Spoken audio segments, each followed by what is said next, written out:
And it's, you know, it's sort of, it's one of those slightly unpalatable truths that Feldenkrais was quite disparaging about this being a relaxation technique, because he felt that if we relax people too much, they're jellyfish and they're not good.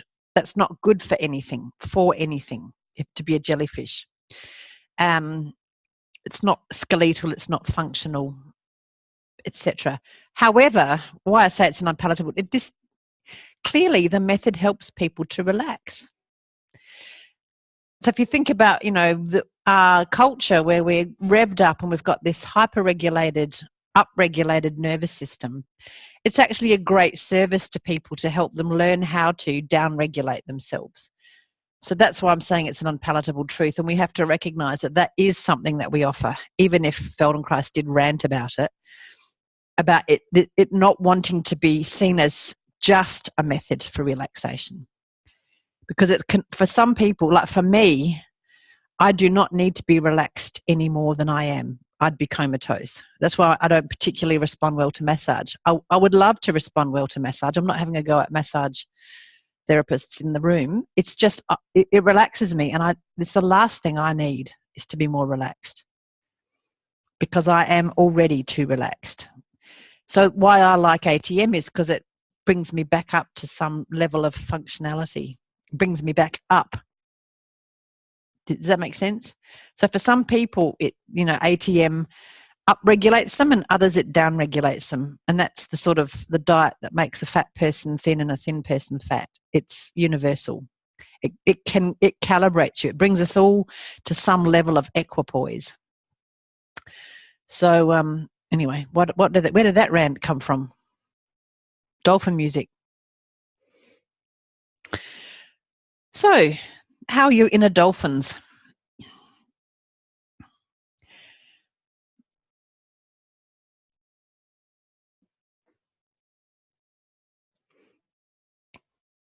How are you resting on the floor with your inner dolphins?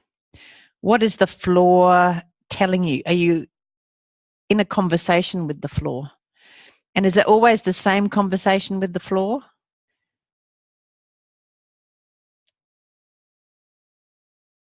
You might have a habitual question like, where's my lower back? Or where are my heels? Or where are my shoulder blades? Or how hard is the floor? Like, is it the floor's fault? Is it the floor getting softer or harder? So again, notice what the conversation is if I leave it as an open-ended question. And then if I make it more directive, notice the way your arms are lying on the floor. Where do they start touching? From the back of your shoulder, along the length of the upper arm, elbow, forearm, fingers. And I have to be careful here, because if you look around, there is every possible, well, not every possible, but there are so many different ways that people's arms are lying on the floor. So I have to be inclusive of that. But everybody's got at least an aspect of fingers on the floor, even if it's just the knuckles.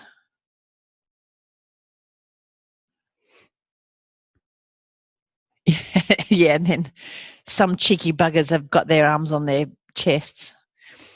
And we won't tell you which cheeky bugger that is, because there's a few of you. And then the length of your legs, so where they touch and where they don't touch. Somewhere the back of the hip joint. Now this series of lessons are all about standing over the highest point of the hip. So they are about finding the hip joint. And a few people have been asking me, what do I mean by the hip joint? Well, I can tell you, however, that's the thinking part of a hip joint. The point of these lessons is finding out what your internal sense of your hip joint is.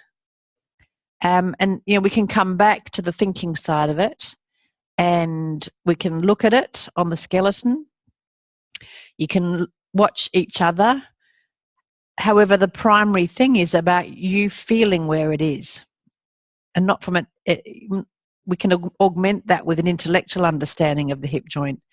However, the primary thing is your experience of hip jointedness.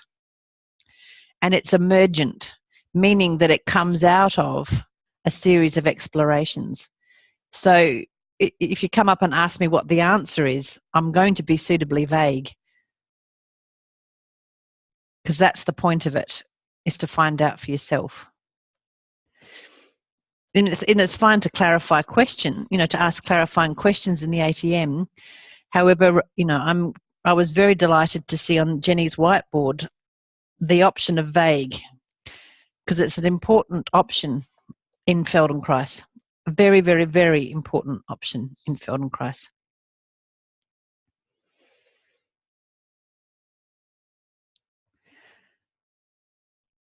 Okay, slowly roll over and come up to sitting.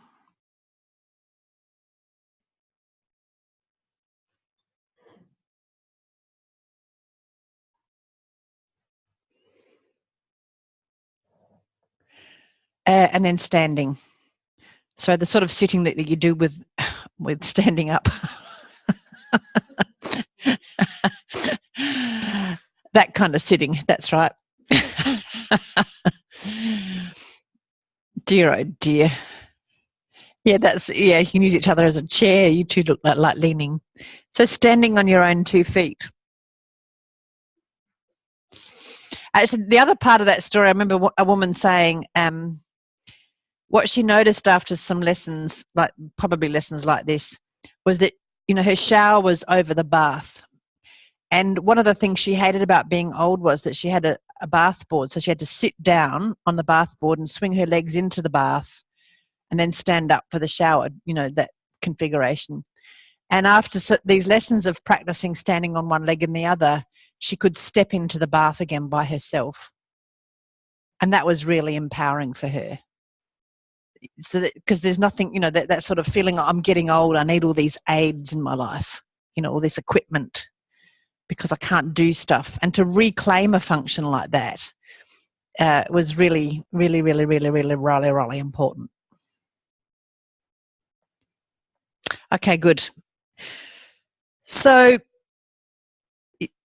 remembering yesterday, the very asymmetrical lesson that we did of tilting over the top of the right hip joint. And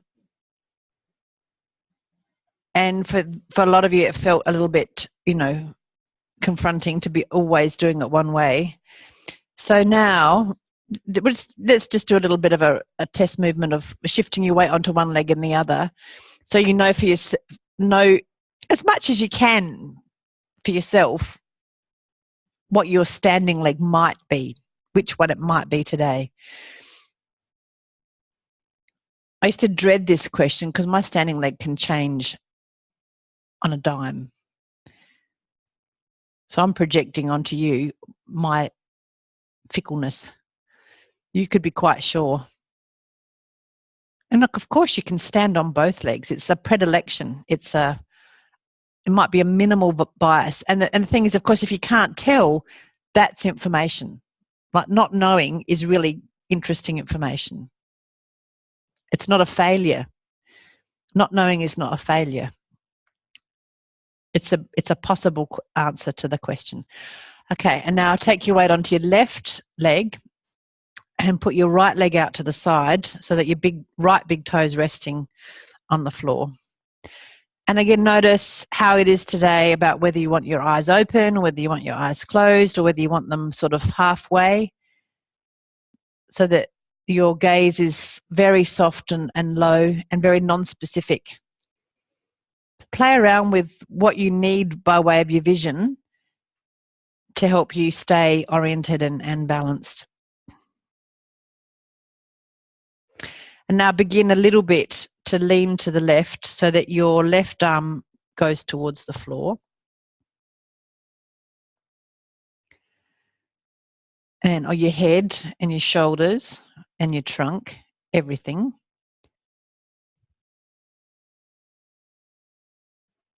And at some point, you'll lean and it will pick the leaning of your trunk will pick up your right leg, which is distinct from your right leg picking itself up. So find that point. You could almost like teeter on that point of the lean picking up the toe. If you had hairs on the tip of your toe, you may be just left with I mean, you don't. I don't think you have hairs on the bottom of your toe. But if you did, it's almost like just the hairs of the toe are touching.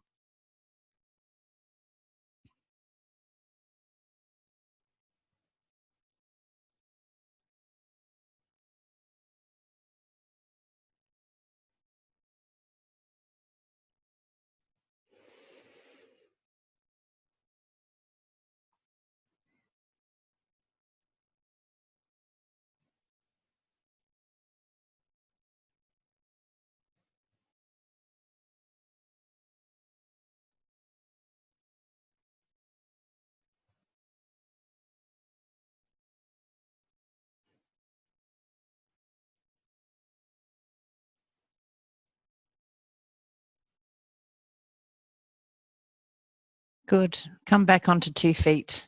If you need to walk a little bit, that's fine. So does that satisfy some sense of symmetry?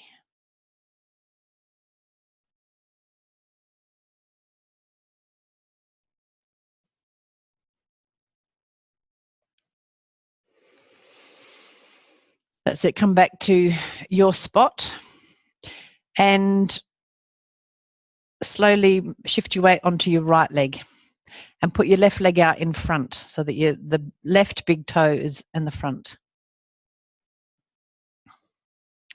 Bugger, you thought that we're going to be on the left side today. No, we're not. Well, different movement. Now lean back a little bit. You can go slowly. And yep, just lean back, however you think leaning back is first, and then I'm going to add clarity. So this is a vague. This is a vague.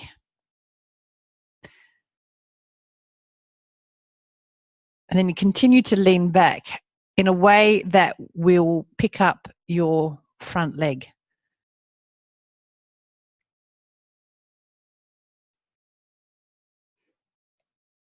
And play with that a few times. So how could you lean back that will pick up your front leg?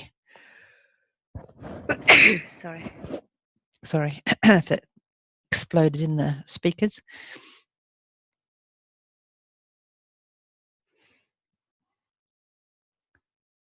And then the clarifying thing is imagining that your trunk is one piece, as it were. So it's not increasing the arch of your back, which would mean that just the upper part of your trunk is going back. But you're tipping the trunk as a piece. So where does your head go if your head is part of the trunk?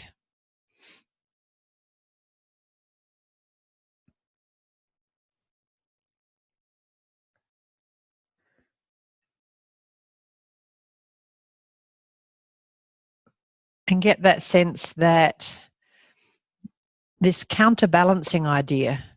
So if the weight of your trunk, head, arms, it's actually the hat, head, arms, trunk is what it's called biomechanically, is going backwards, and the leg at the front is almost like a counterbalancing thing, counterpoise.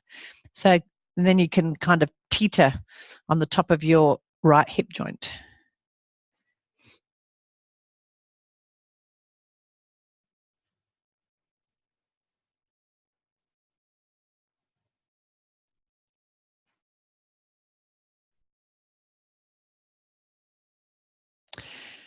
And now where does your head go? So your head can go as a piece with your trunk, and that you can feel a bit of strain in the front of your neck. If you feel that strain, here's one little compromise. You can allow your chin to tuck in so that your eyes stay on the horizon, so that your head isn't a piece. But feel the difference with your head going back with your trunk versus the head also counterbalancing. So the shoulders are going back, but the head kind of stays on the horizon. So that's a bit of a differentiating thing in the neck.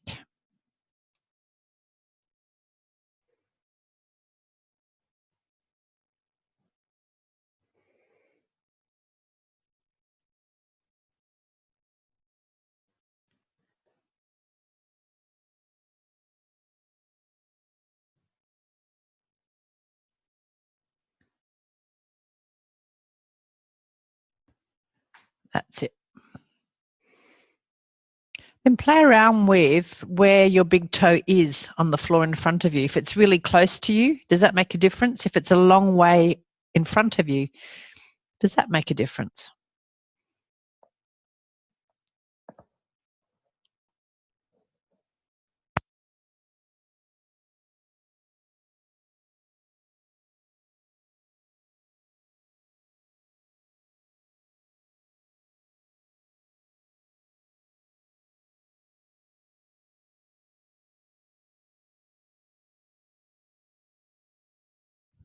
No. Okay, good. Keep not breathing. No. What would breathing be like? Make it smaller so that you can breathe.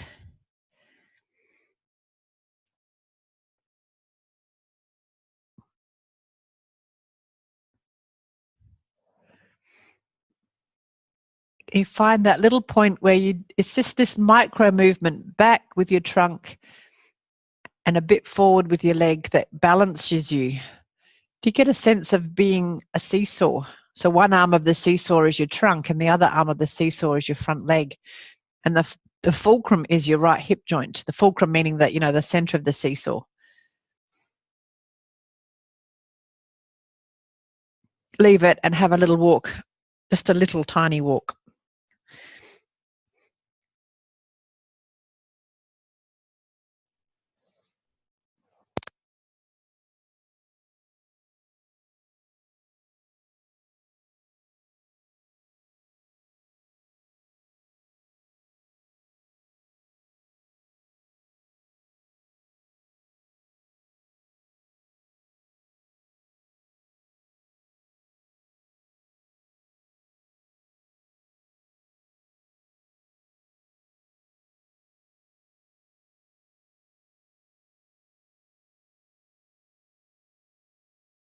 Yep.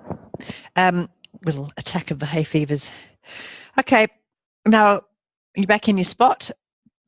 Quietly shift your weight onto your left leg and have your right leg in front. So the big toe or the ball of the foot, something like that. And notice what the distance is on this side, but it feels sustainable. And again, in this position, leaning back, so your trunk is a piece. We've clarified that. And you find this point where your trunk goes backwards and it picks up the ball of the right foot. And then to bring the foot back down again, your trunk comes a little forward. And noticing if it's different on this side. Is the right foot easier to pick up? Does that have anything to do with your standing leg? And on this side, is your head willing to go back in a line with the trunk? Or does it help you to counterpoise with the head forward a little bit so that you keep your eyes on the horizon and your chin actually comes more towards your chest? And try both ways. See if you can let your head go back as if your spine is more of a stick. And then allow a little break in the stick for your head to stay vertical, not tipped back. Breathing is not optional. It is mandatory.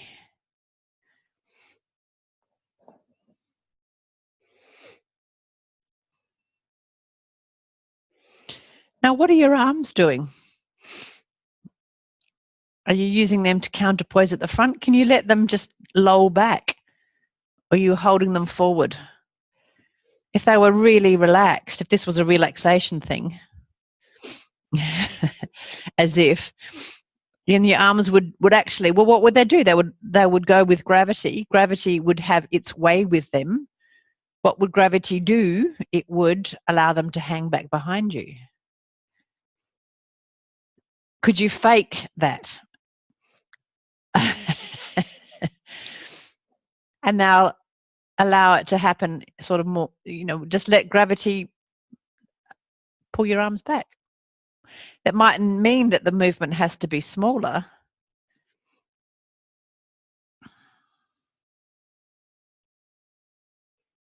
But it would take away a little bit of effort that you don't need to do, that little effort in the front of your shoulders that keeps your arms in line with your trunk, because that's work.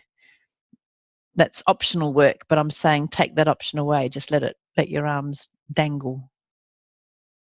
How do you do that, though? It's so parasitic, isn't it? So ingrained to not let your arms just dangle. We can see a dangling arm. I work with people who have dangling arms from a stroke or from, brachial plexus lesions or stuff, and you couldn't miss it. You don't have to have a trained eye to see an arm that really is completely at the mercy of gravity, because we do have this routine liveliness in our arms. We hold them in a posture whether we're knowing it or not, whether we know it or not. So switching that off, that's such a strong habit. I'm asking a lot. Good. Have a tiny walk.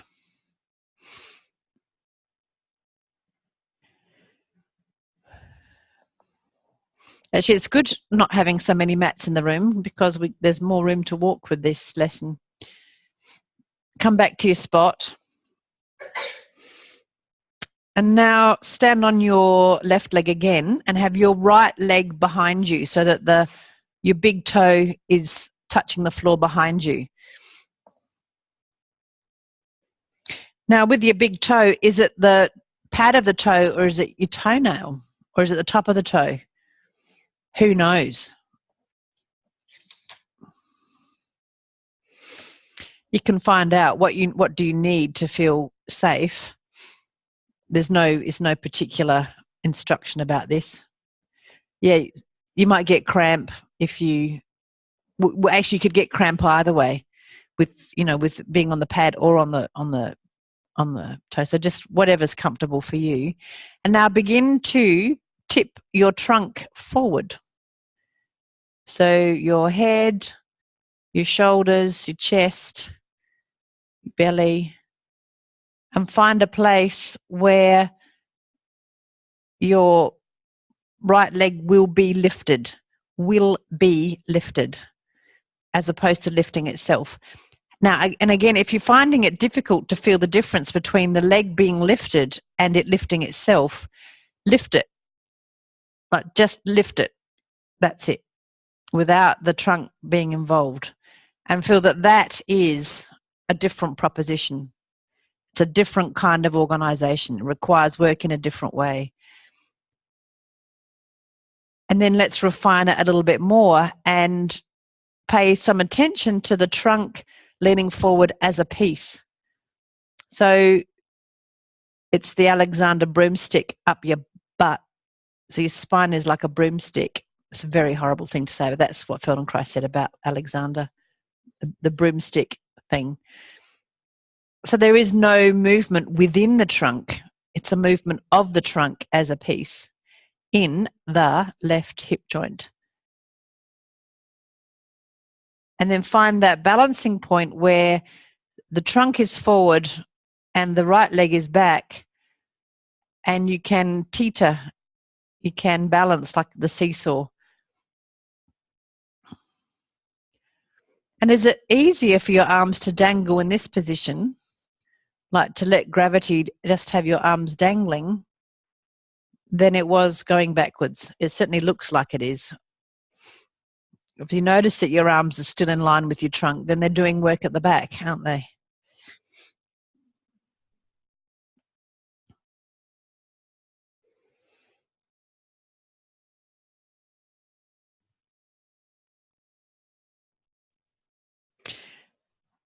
notice what is your standing leg doing to be a responsible, efficient standing leg. Where's the weight on your foot? How do you feel gravity coming up through your leg?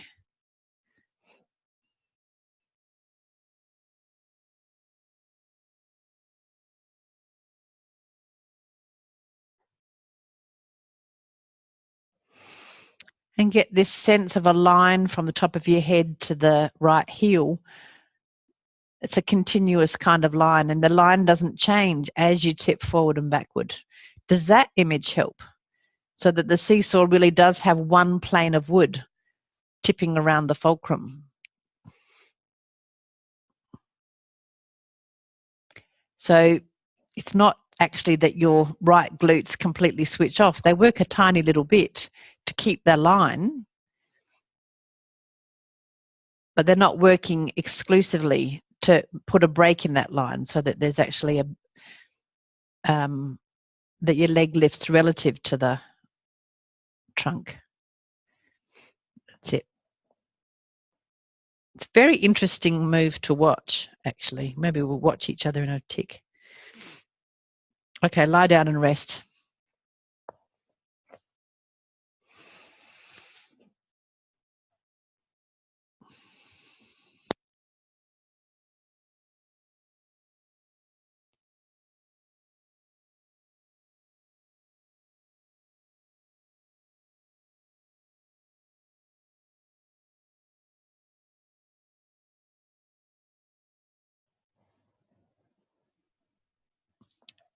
And for your own interest, like as a budding ATM teacher, notice that with a standing lesson, the rests have another sort of imperative to them. Like you really do need to rest your body in that physiological sense. And you need to come back to the floor as a reference point to check in what's happening to your tonus, your skeleton, your shape, using the floor as a mirror. And that's always true. Those two things are always true, but can you get a sense that the imperative for them is maybe increased a little bit in these standing lessons? However, balancing that is how much people are willing to get up and down off the floor. Now, you guys roll up and down relatively easily. The general public will find that a bit of a mission. Yes, you could. You would still need to get down on the floor a little bit for a complete rest and to use the floor. However, it would be less. Yes, so you could absolutely sit, and that would fulfill the function of actually having a rest, wouldn't it? Yeah.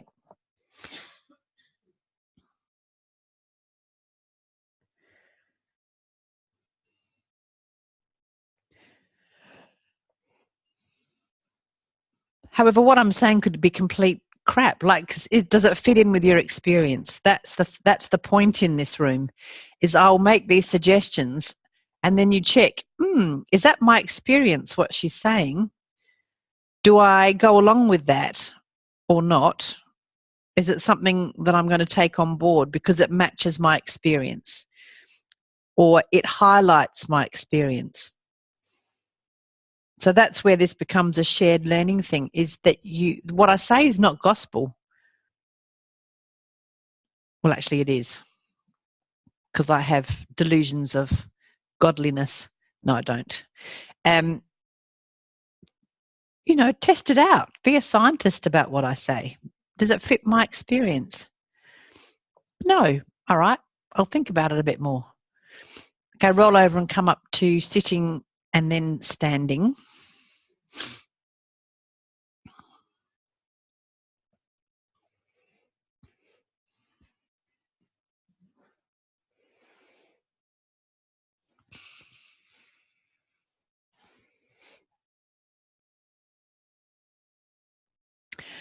Find your spot and shift your weight onto your left leg and have your right leg in front of you and a part of the right toe touching.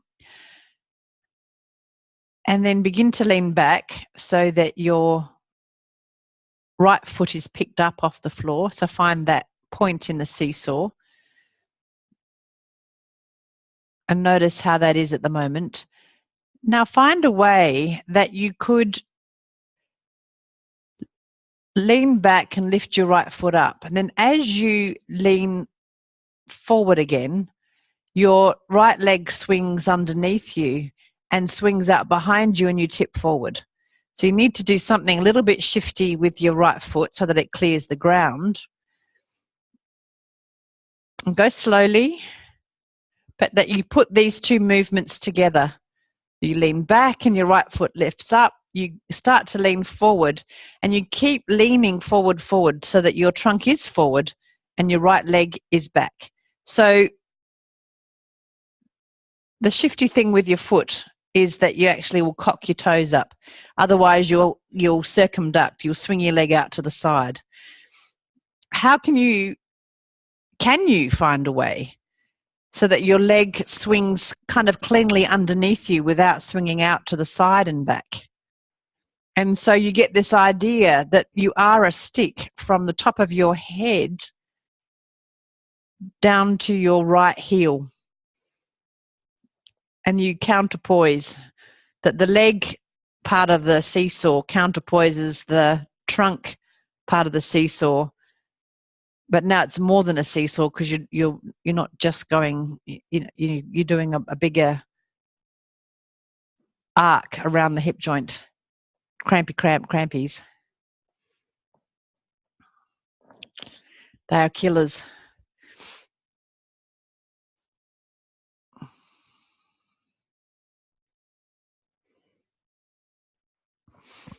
So there's a few different ways that you can make the right leg shorter so that it swings underneath you. And people use these strategies in walking. One is to bring the toes up. One is to bend the knee slightly, and one is to slightly hitch the pelvis up a little bit on that side slightly. They're all reasonable. I would encourage you to not use the knee bending one, just because otherwise you just get the sense that you're not aligned.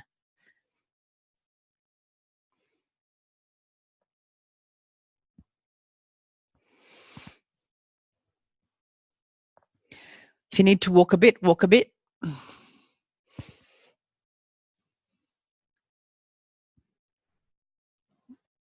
It's a fantastic movement puzzle, isn't it? That you can play around with.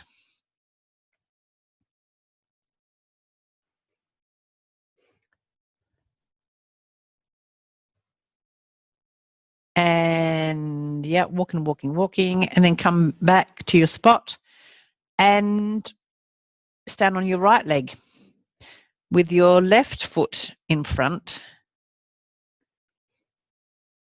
and begin the movement of leaning back to lift up your left foot, and then reverse the lean so that you come back straight and then leaning forward. And in that movement, because your trunk and your left leg are now one stick, your left leg will go behind you. And again, notice if your tendency is to swing the leg out to clear the floor, the left leg, can you find a way to shorten it enough that it will clear the floor? Just only has to clear the floor by a whisker. And you literally do this all the time when you're walking. This is not an unfamiliar thing. However, I'm just constraining you by saying to not avoid using your usual strategy of bending your knee to clear the floor, to shorten your leg. It's one of the main functions of the knees to help the leg shorten to clear it through for walking.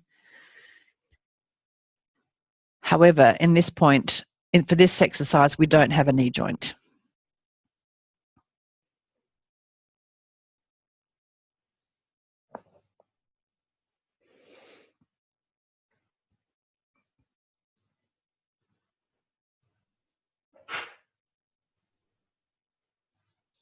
What's your head doing?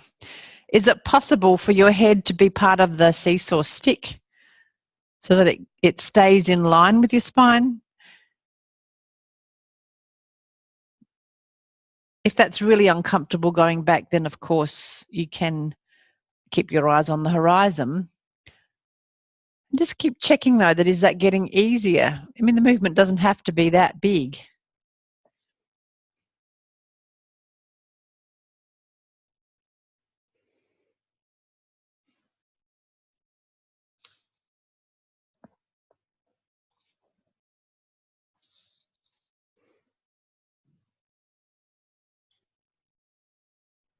And what is initiating the movement?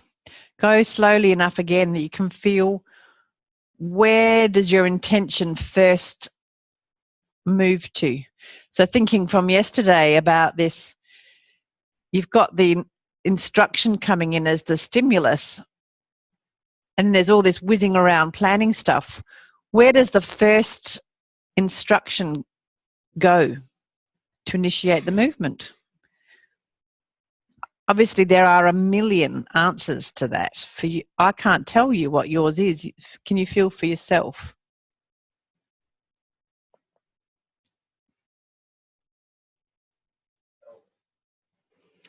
Is it? Oh, that is the correct answer. What's the real answer?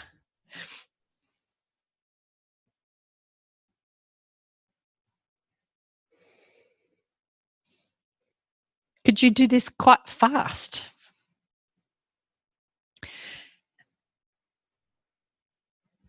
And keep that idea of the stick.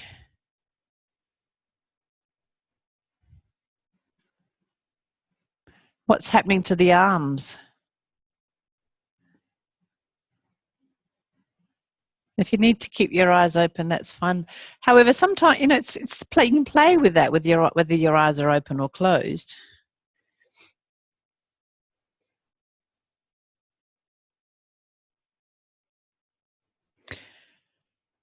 If you're feeling a little asymmetrical, you can go back to the left leg.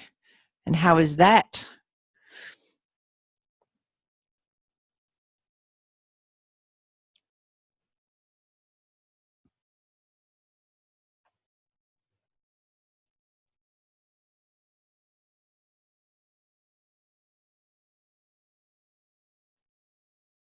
Walk a little bit.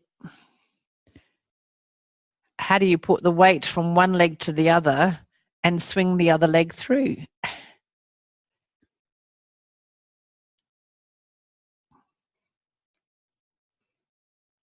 Good. And then continue to walk to your mat and lie down.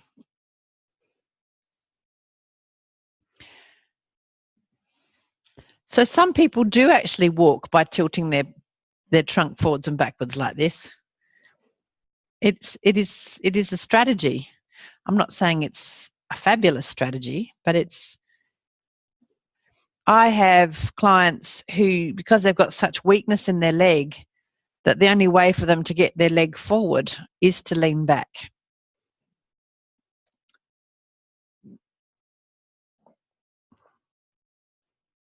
Could you imagine walking like that, using the trunk forward and backward as a stick?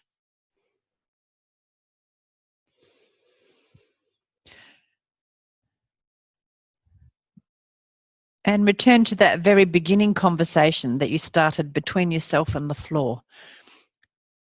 It might be a very polite conversation. How are you? How are you doing? How have things been since the last time we talked? What have you been up to? Oh, you've been leaning back and swinging your leg forward and leaning forward and swinging your leg back. That's really interesting. How's that for you? Does it mean that the floor is a more welcome conversationalist because you can stop working? And where is that work? Where was that effort?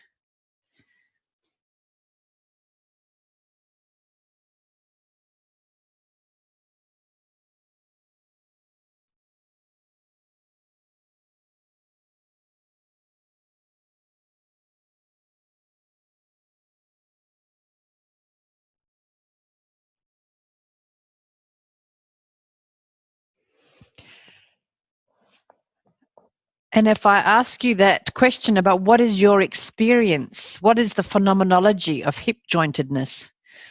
How do you experience your right hip joint and your left hip joint? So it's a very, very abstract kind of question. However, is there some more opportunities to answer that in a sensing kind of way now that you've been swinging over that hip joint in 2 more different ways? So swinging over it from left and right yesterday, and then swinging over the hip joints forwards and backwards today.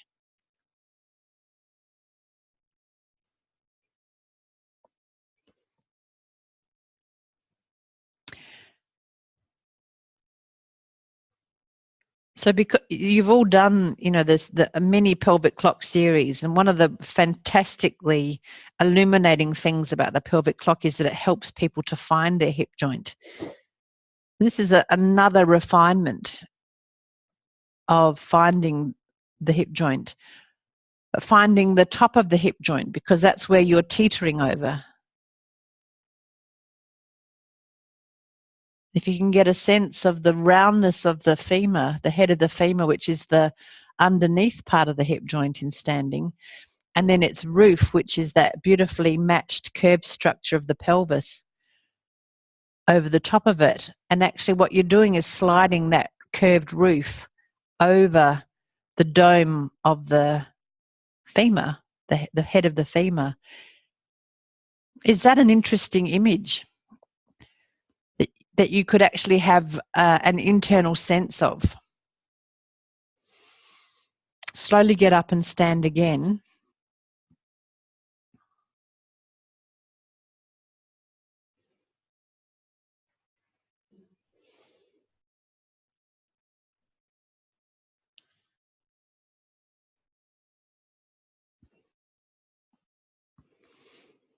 And make any movement that you like with this idea that you've got the ball of the femur, the head of the femur is the ball, and you've got this dome arching over the top of it.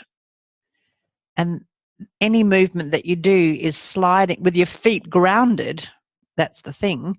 If your foot is grounded, then the dome is sliding over the ball in any direction that you like. Does that make sense or not make sense? When I say make sense, is it something that you can sense?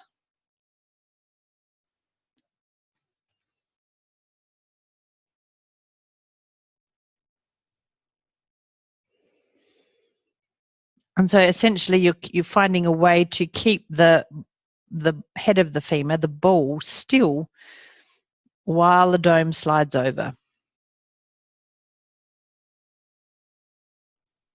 Forwards and backwards, or left and right.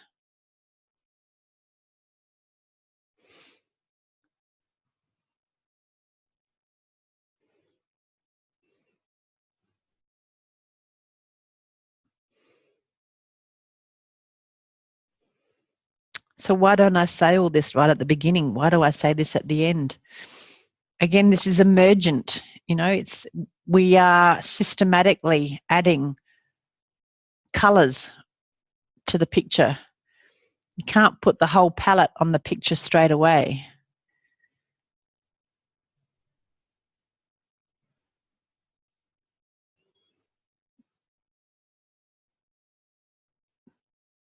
Now slowly walk with this and see what you can retain of this idea of your pelvis sliding over the ball of the the Frankenstein walk. But you can walk like that. And now you're not, you're kind of fixating. So walk in your normal way and see if you can feel the pelvis sliding over, because it does slide over the standing leg. People who don't know they've got a hip joint don't have this feeling of the pelvis being behind the standing leg and then sliding over to be in front of the standing leg. So can you feel that sliding over the standing leg as your weight goes from behind over the top of the leg and in front of the leg?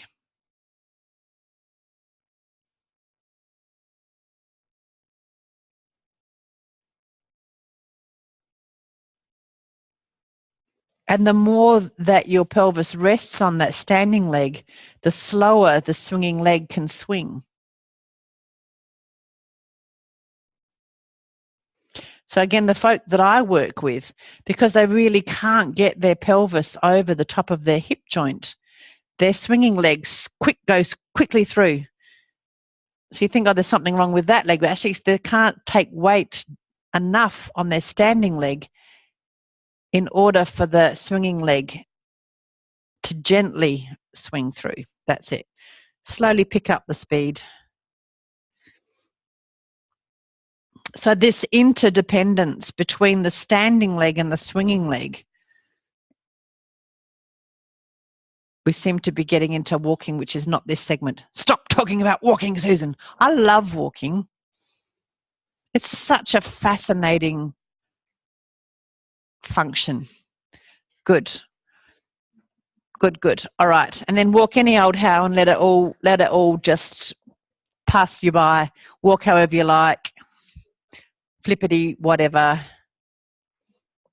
You've got hip joints and you know how to use them. The Frankenstein walk. Sorry? Oh, yeah, that dips its beak into the thing. Yeah. It's what it looks. It's exactly what it looks like. Exactly. The tippy bird. My grandparents had one, and as kids we were fascinated because it had some funny liquid in it, that it would dip its beak into the liquid and then it would just keep going like perpetual motion or something. We thought it was magical. Okay. Sorry? Yeah. Exactly. You know, so this is what I feel, you know, if you walk like that at Frankenstein, that's when you've really got a core. And so that's what makes a nonsense of this idea of bloody core, that you keep the core. Well, then you walk like that, wouldn't you? So that's why it's bullshit. If you want to reason why this idea of the core is this kind of stable thing that you keep your trunk stable, that's it. And it's nonsense. Oh, don't get me started. Yeah, tell me what you really think. I've always had to be careful because one of my best friends is a Pilates teacher and she teaches really beautifully and people really benefit from her classes. But you know what she confessed the other day is that she can't do the stuff anymore because it really hurts her back. So when she teaches, she can't demonstrate anymore because it's just been slowly building up over the years. However, there are people do teach Pilates in a way that's really beneficial. So it's, you know, it's not all bad. All right. So let's think about how that might be a little bit interesting in terms of working with your partner. So just so that you don't have to go through the whole palaver again, find the same person as yesterday that you were looking at their standing leg. It would just mean that you don't have to keep going through this shenanigans of, well, you'll see if it's changed or not. Do you remember who you worked with yesterday? Ah,